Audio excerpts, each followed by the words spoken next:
Welcome to a webinar unveiling the results of the second assessment from the Ohio Agriculture Conservation Initiative. I'm Ty Higgins, Senior Director of Communications with Ohio Farm Bureau. OACI, as we're known, rolled out the findings of its latest assessment report on practices being used by farmers in the Sandusky Watershed to manage water and nutrients. The assessment results show ample conservation efforts as well as areas for improvement and continued farmer education and resourcing by OACI. To go over the results, we bring in a couple of very special guests. Chris Swartz is a Wood County farmer and chair of the Ohio Agriculture Conservation Initiative. Jordan Haywisher is Director of Water Quality and Research with Ohio Farm Bureau. Good to see you both, and thank you for being with us today.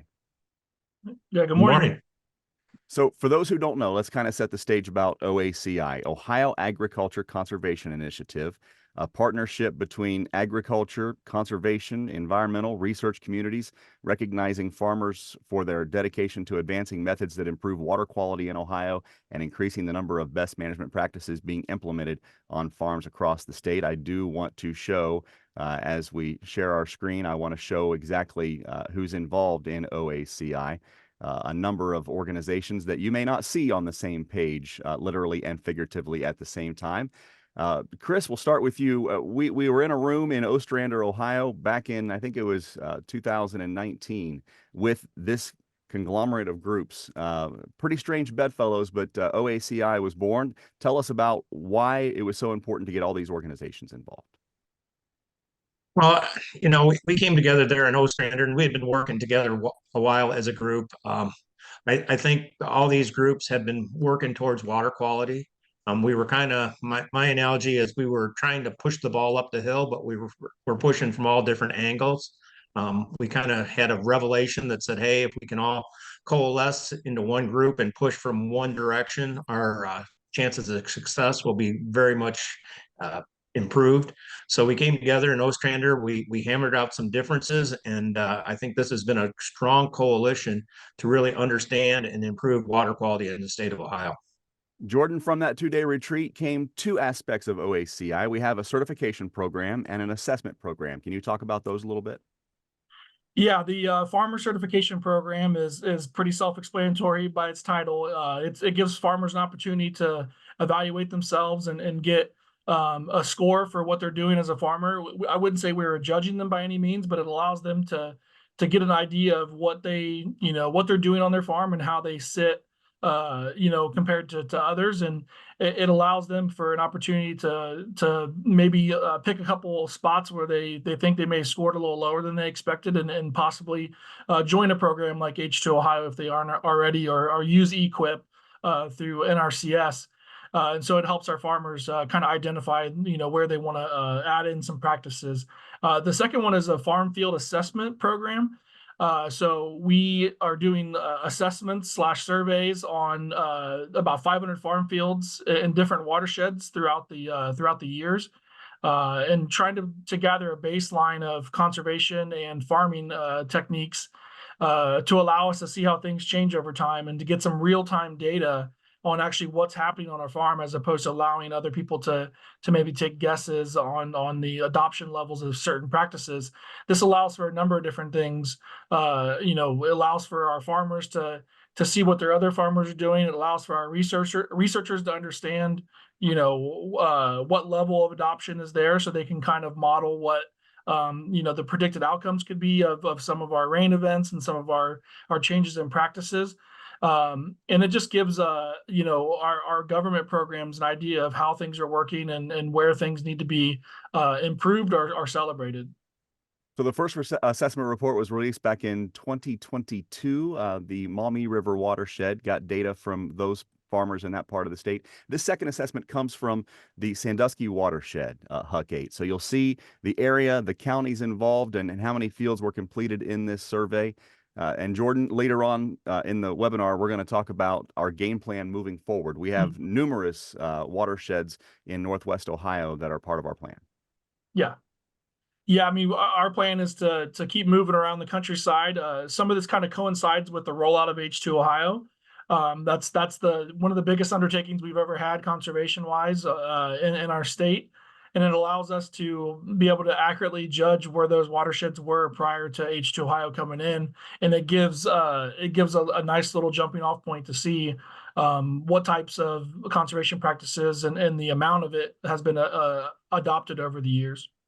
Those watching the webinar will be able to see the counties on the screen. This is also a podcast, so let me list them off for you in this particular HUC8. Crawford, Erie, Hardin, Marion, Ottawa, Sandusky, Seneca, and Wyandotte were the counties, totaling 433 fields in those counties in the Sandusky Watershed. So some of the key findings coming out of this assessment: approximately 57% of the fields surveyed currently enrolled in a cost share conservation program, including both state and federal level programs. The assessment found that most farmers were testing their soil, 92% of the surveyed fields being sampled at least once every 4 years.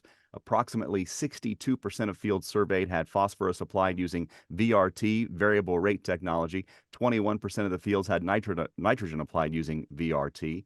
55% of the fields either no-tilled or minimally tilled. The assessment also found 59% of the farmland assessed owned by the farmer, 41% was in a lease. Farm familiarity is very high. 92% of the fields managed by the farmer for 3 years or longer, only 8% being farmed less than 3 years. And farmers utilizing fertilizer retailers and crop consultants, 87% of the fields surveyed. So let's break down slide by slide, bit by bit, this assessment with Chris and Jordan, starting with that cost share program enrollment. Approximately 57%, as I mentioned, of the fields in the watershed at the time they were surveyed enrolled in a cost share conservation program. That includes local, state, and federal programs.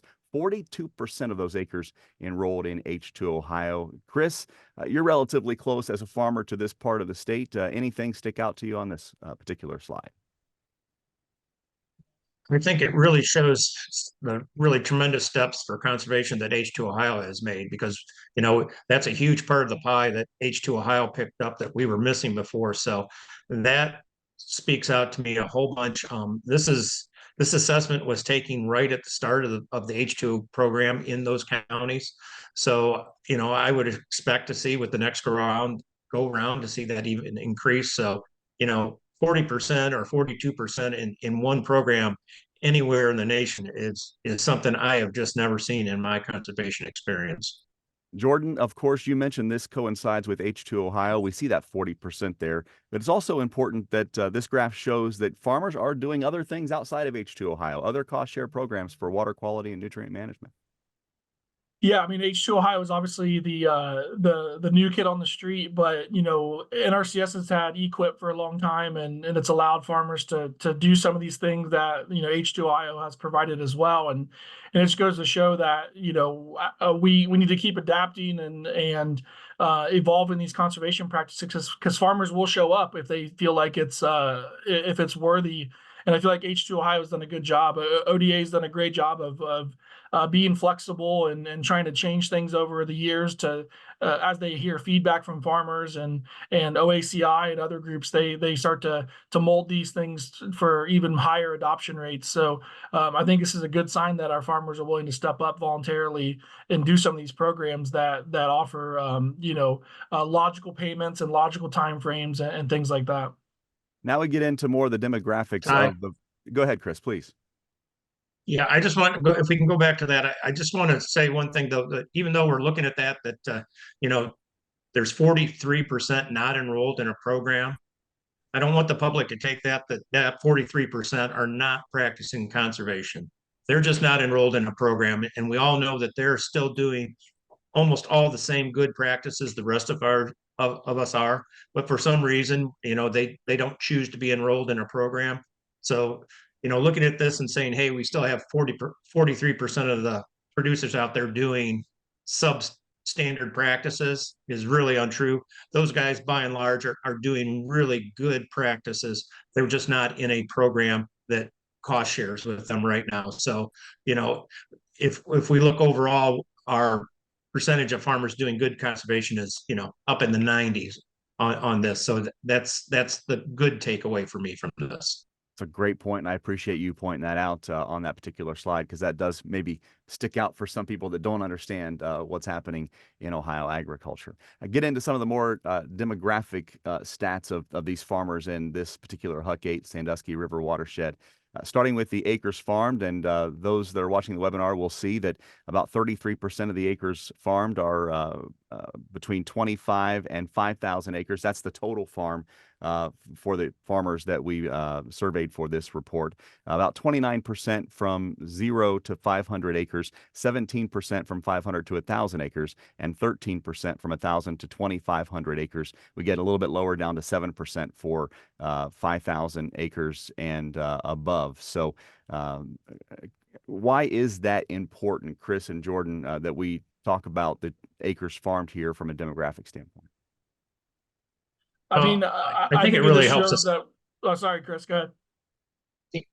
I think it shows a lot, for me personally, we always have this storyline that people are telling that our landscapes are dominated by these huge, what they would call a mega farm that, are farming hundreds of thousands of acres or 20,000 acres. But this shows that, by and large, this watershed is farmed by small individual family farms. Family farms are accounting for almost all of that except 8%. So that is really, really impactful for me, for people who think that, this ground is being farmed by somebody out of their community, out of the neighborhood, who may come in and not care about water quality. These guys are, they're homegrown, they're farming by their houses and homes, and they want water quality just like the rest of us. I think also too, it's interesting that, average farm size is about 73 acres, or average field size in this survey. It also goes to show you the challenge that some of these farmers have, even though if they are big farmers, they're taking 25, 50, 100 acres at a time to do some of these programs. And it's a lot of work. It's a lot of paperwork. It's a lot of time to manage each one of these units and in fields. And so it just kind of goes to show you that, even though some of these people are farming, big acres, they have a lot of management that goes on to try to get these programs in place. On to ownership status, and 59% owned or controlled by the farmer, 31% long-term, 10% short-term as far as leases go. Jordan, this is kind of surprising. We've always heard about a 50-50 split in this particular demographic. Yeah, traditionally it's been that 50-50 split from what we've seen, but this is the purpose of doing these assessments too, is to get these localized data points.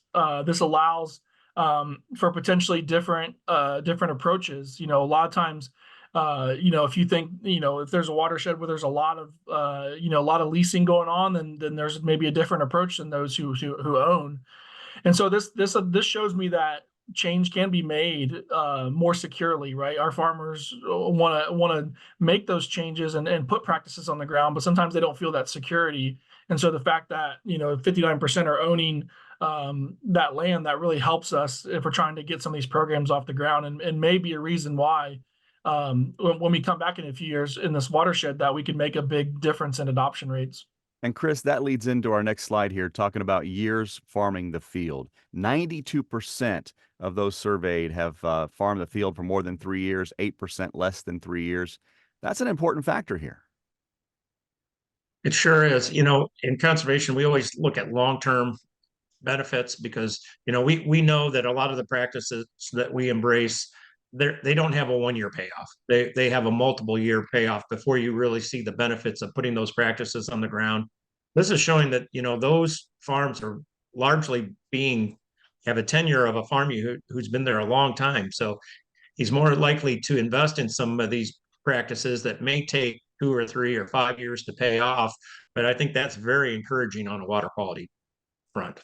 Getting into more of the practice and practical side of our assessment report here for the Sandusky River watershed, starting with tillage type. The type of tillage used on fields surveyed within the watershed, with farmers using rotational tillage on 71% of the fields, 61% of the fields no-tilled, minimally tilled, or strip-tilled. Jordan, talk about this graph a little bit.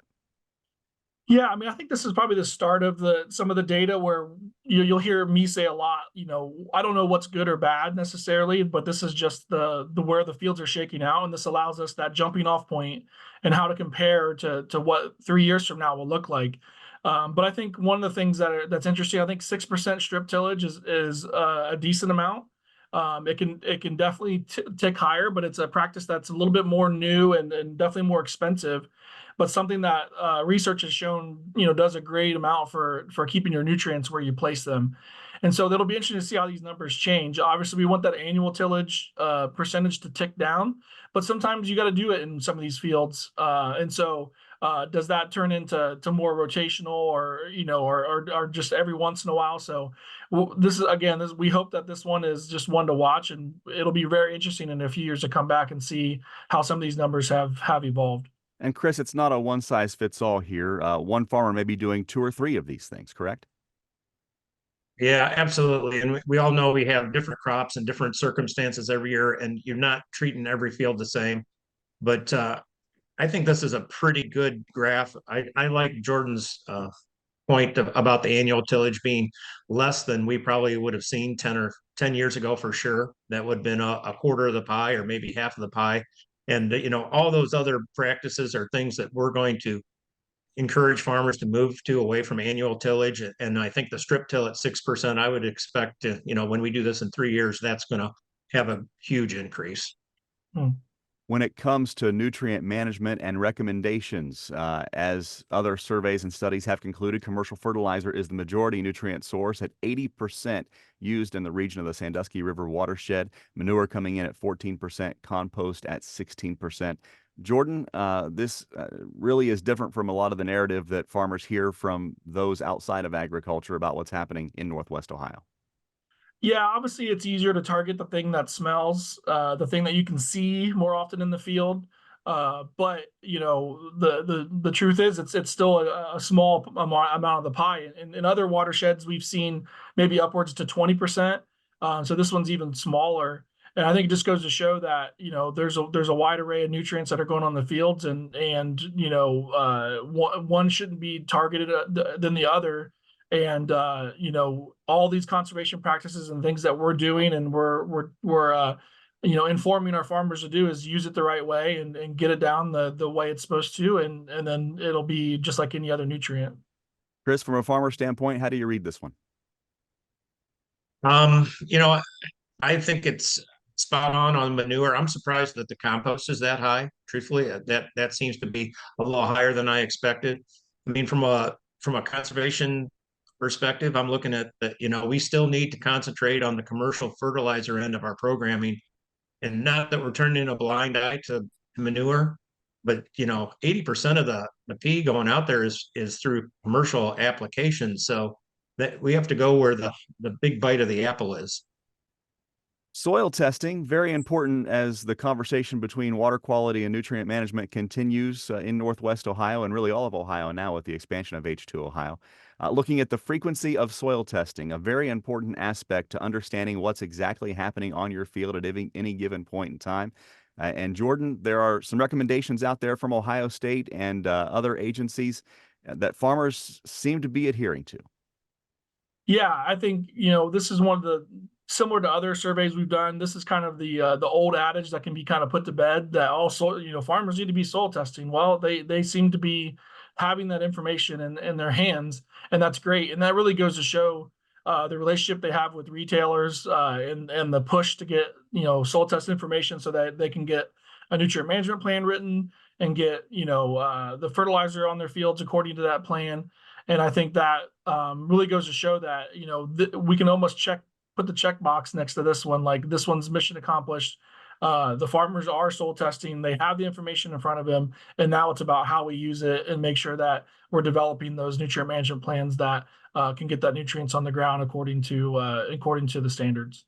16% of the fields sampled every 2 years, 39% every 3 years, 37% every 4 years, and only 8% more than every 4 years. So 92% of those fields being tested within a 4-year basis. Chris, that surprise you? No, I think that's about where I expected it to come in because, additionally, this is in this watershed right before we're getting into H2 Ohio. H2 Ohio is going to enhance or induce people to test more often. I think we go back here in another 3 years, that 16% that does every 2 years is going to increase because I think producers are going to see the more often they test, the better decisions they can make, and it's economically advantageous for them to test more often, even though it costs for soil testing. So I'll keep watching this for the next time through that watershed, but I think that'll change significantly. The technology for soil sampling has changed dramatically over the last 10, 15 years. As far as soil sampling types go in this assessment report, 67% of farmers using grid to soil sample, 18% using zone technology, 15% still at a field composite level. But Jordan, to find out that 85% of farmers are using this as a way to sample fields is pretty promising as well. Yeah, this is the doorstep to more precision, right? So this allows for the farmers to have that information of all the different things. So when we talk about grid and zone sampling, this is divvying up the field in different sections and allowing for more precision soil sampling, not just, here's the levels I think that are happening across the field. And so this allows for it to be used in many different ways and allows for more efficiency in terms of getting fertilizer on the ground. This may not even be less fertilizer on the ground. It just may be distributing it in a better way across the field and allowing for the maximum utilization of that crop being planted in that area. For fertilizer recommendations, farmers utilize fertilizer retailers and crop consultants for 87% of fields surveyed. Farmers use their own knowledge regarding fertilizer on 12% of fields surveyed, and 1% used lab results. Jordan, it goes to show that some of that technology is coming from a third party when it comes to these fertilizer recommendations. Yeah, I mean the consultants are definitely a trusted source here. I mean that's their job is to see what's going on in those fields, use that soil test information and use the history of that field to create a plan, and it shows that the farmers are trusting that, and that's it kind of goes hand in hand with that soil sample information. It's in one package for a lot of these farmers where they can pay to get all these services done at the same time, and that allows for more data. Our farmers love that information and love a little bit more precision when it comes to exactly what and why they're putting on their fields. Chris, takes the guesswork out of it from a farmer standpoint, doesn't it? Yeah, I think so. I mean, it shows that our farmers are listening to their retailers. I mean, go back to the previous slide where we had a lot of grid samples. We have some retailers over there that have some really strong programs. And for me, it's a step away from years gone by where farmers, they took their crop off and they put 200 pounds of DAP on and 200 pounds of potash, no matter what, and called it a day and went on to the next year. So I think this is a pretty impactful slide that the guys are really looking for professional advice and not just leaning on some old thing that they had written in a notebook that's how dad used to do it or I used to do it 10 years ago. So I think this is a really nice slide. Nutrient management plans. Jordan said the word gateway. They're the gateway into H2 Ohio funding. We talk about voluntary nutrient management plans and comprehensive nutrient management plans. And this graph shows that farmers are using voluntary nutrient management plans, 41% of the field surveyed. And as far as comprehensive nutrient management plans, they're at 5%. No comes in at 48%, unsure at 6%. Jordan, the takeaway here. Yeah, I mean, like Chris said in one of the earlier slides, we came into this assessment just when H2 Ohio sign up was happening, and so you cannot participate in H2 Ohio without a nutrient management plan.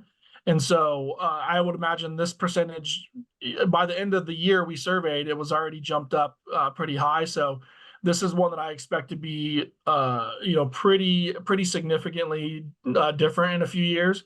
But yeah, I mean, you need to have a nutrient management plan. You need to make sure you understand what exactly needs to go on that field and have it, looked over by a professional. Obviously, we saw that the retailers have a pretty good influence, or crop consultants have a pretty good influence. So I think this one will be drastically changed the next time around.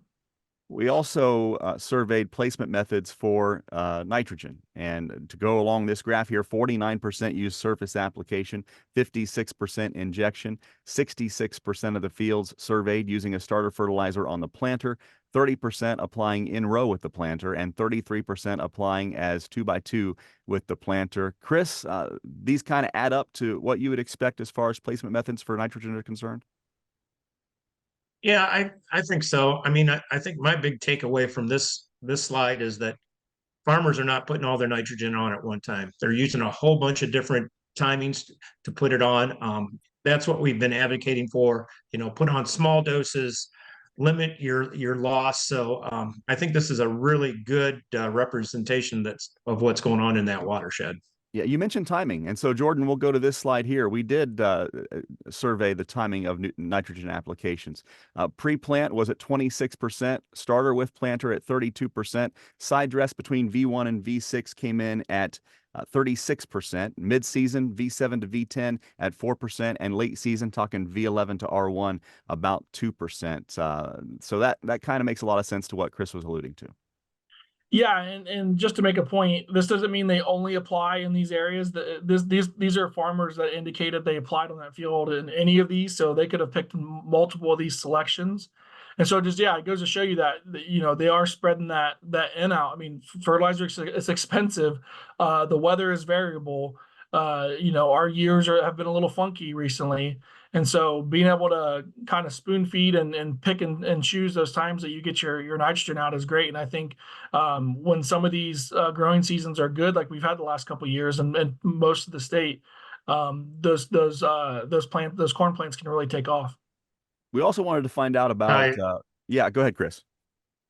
The other thing on that slide is except for the pre-plant, all those applications are pointing towards injecting the nitrogen. The late season, no, but starter, the side dress, the mid-season, those are all by and large ones that we're putting the nitrogen under the ground. And another practice that H2O has really been pushing to, put nutrients down where they're not running off the surface. Always wondering about how technology is being utilized in this whole process. So we looked at other nutrient management strategies, including variable rate technology, or VRT. 62% of fields surveyed had been using variable rate phosphorus application versus 38% using fixed rate application. 21% of fields surveyed been using variable rate in application versus 79% using fixed rate application. 37% have VRT capabilities that exist on the farm versus 63% that are through a supplier. Jordan, what sticks out here? Yeah, I mean, this is another one that's hard to know what's good and what's bad, what would be adequate or not. I think again, 63% of the VRTs through the supplier. That really goes to show you that kind of progression that we've seen. Soil tests, recommendations, VRT applications through the retailer, and that's kind of one big package. I think one thing to note here, 62% are VRT phosphorus applications. That doesn't mean that the other ones are just saying, heck with it. Sometimes the fields are not variable enough for them to apply with that method.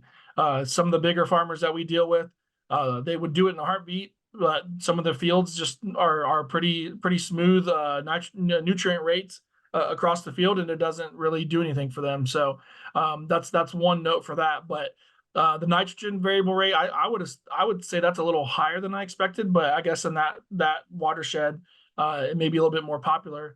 But I think we'll see the VRTN become more popular as time goes on, especially as we continue to fertilizer pricing and things like that. I think we'll see farmers get more creative with trying to make sure the rates are working for them. So, Chris, from a farmer's perspective, how accessible is VRT technology from a cost standpoint? If you're going to do it on your own farm, it can be somewhat costly. I think this shows that most of the suppliers, or all the suppliers I know around me, can do variable rate. That opens it up to everyone. I think these numbers show that farmers are embracing technology and that it's working for them agronomically and economically. And I think those numbers are higher than I would have expected. I'm really pleased by them, but I'm with Jordan that I think those numbers are going to increase significantly by our next go round. We took a deeper dive into manure application as well. 98%. Well, I should start with the headline. I don't want to bury the lead here. 14% of the fields received manure of the fields that were assessed during this latest survey of the Sandusky River watershed. 98% of fields surveyed fertilized by using appropriate setback distances to critical areas for manure application. That's according to the 590 standards. 31% of fields surveyed using subsurface manure application. 80% of fields surveyed incorporate the manure. 44% of fields surveyed had subsurface manure applied into vegetative cover or an actively growing crop, which helps keep nutrients in the field. So, Jordan, again, the narrative around manure does not match what our survey results are telling us. Yeah, I mean, I don't think people understand. Our general public understands that we can't discharge nutrients into any body of water. When that happens, there's penalties. Our farmers, really want to make sure that those nutrients are utilized on the fields for their crops. And this just shows that they're definitely doing that and trying to get it, incorporated into the ground, or taken up by a vegetative cover, or an actively growing crop. And I think we'll see these numbers again increase as time goes on. Granted, we only have such a small piece of the pie here to actually evaluate. 14% of 433 fields definitely takes our numbers, that we're evaluating down. But I think it goes to show that there's definitely some positives here on manure application, and I think again we'll see that that utilization go further and further because as fertilizer prices go up, manure becomes more valuable, and I think utilizing it across more fields will probably be something we see in the future. And Chris, on the back end, we talk about maybe changing this question a little bit. Farmers may not even know they're doing 590 standards. They just know that they have to do them and not know what they're specifically called, right? Yeah, I think so. I think the recognition of 590, a lot of guys don't realize that those are the standards they're following. My takeaway from this is that, I think some of the stories around it, that it's only the large operations that are regulated that are forced to do the right thing. And that if you're just underneath those thresholds, those guys are doing a really terrible job. And this is showing me that, by and large, all the manure users are doing really good practices, 98% following the setback standards. If you're following 590 for setbacks, you're probably following most of the 590 regulations, whether they're called 590 or not. So I think we have an educational challenge there to get people to come to know that what 590 is and that they're doing those standards, so we can talk about it a little more prominently. But I think this is another good slide for us. The next two slides kind of go hand in hand, so I'll buzz through the first one here with just the data. Water management structures and drainage improvement help to minimize soil erosion. So we surveyed farmers and these fields about what type of management structures are being used. These are by numbers of fields. So 4 use blind inlets, 39 use buffers, 11 controlled damage, and 116 grassed waterways. And we'll mention that first and then show the next slide, which has the associated costs with those particular water management structures. The buffers range from $100 to $200 per acre.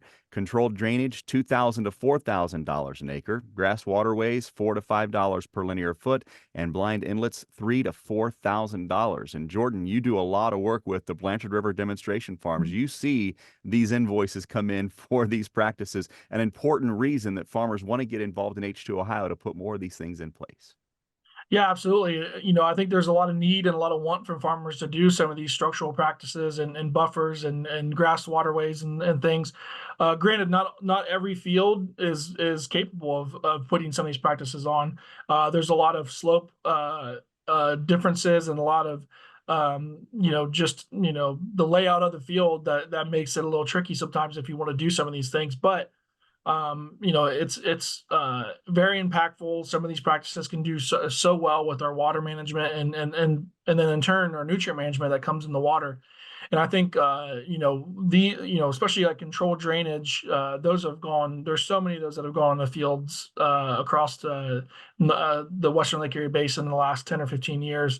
We've really seen an increase in that. And I think we'll continue to see more and more of these be placed because a lot of these things are fairly permanent. And we'll keep chipping away at those lists. Our soil and water folks in our counties do tremendous work trying to get these on the ground, and programs like H2 Ohio and EQIP will continue to put those along the countryside. Chris, these dollars goes to show how important H2 Ohio is to get the funding to farmers to get these practices and other practices within the program associated on their farm. Yeah, some of these are really costly. The controlled drainage especially is costly to put in, and it's hard to paint an agronomic benefit for them. Sometimes they can, but that's just a cost that farmers have to absorb. So without H2 Ohio, our programming, our controlled drainage structure numbers would be way down. The beauty of all these structures and all these practices is they're long term. I mean, once they're in there, they're going to be there 10, 15, 20, maybe 30 years. So you pay for it now, but those things are going to do water quality benefits well into the future. And we had that upfront cost, but from here on out, we're going to be reaping those benefits without a lot of additional costs. Been mentioned a time or two. I do want to mention it one more time, is that the survey was completed throughout the 2023 referencing crop year of 2022. So that's prior to the implementation of H2 Ohio practices. Farmers may have gotten signed up for the program, but did not have the time frame in order to put some of those practices they signed up for in place. So it's important to notice that as you read the conclusion of this report. And Jordan and Chris, I want to get, before we go into our future assessments game plan, just your key takeaway from this assessment of the Sandusky River watershed through the OACI assessment report. And Chris, we'll start with you. I think the numbers were overall way stronger than I thought they were going to be. I'm really hopeful after H2 Ohio hits that those numbers are going to be really huge. I thought especially the amount of producers embracing technology and using all those, grid sampling and VRT, that was really impactful to me. And I think that paints a bright picture for the future in that watershed. Jordan, key takeaways for you. Yeah, as I'm kind of a researcher at heart, and a lot of times when we enter these ventures, it's very easy to be like, I just want to focus on what lifts up the farmer and shows what they're doing great. And this survey made it pretty easy to do that. I think there's a lot of positives there, and I think again, some of them are hard to judge. We don't know what the threshold is for great when it comes to some of these adoption levels, because everyone has something different going on in their field. But I think this is a good start for this watershed. I think if I was a farmer or a soil and water technician or worked for NRCS, I'd be pretty proud of the progress that's been made in this watershed.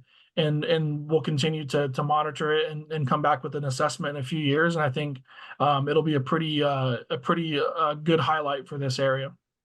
This is the second assessment of many that we have planned. You'll see here in this graph that we have a game plan through the year 2027 as far as watersheds that we're going to be surveying in the future. Another one later on this year, the Scioto River watershed. We'll have results here between now and the end of the year. And then we get into the Western Lake Erie Basin as a whole for the 2023 season, Auglaize watershed as well.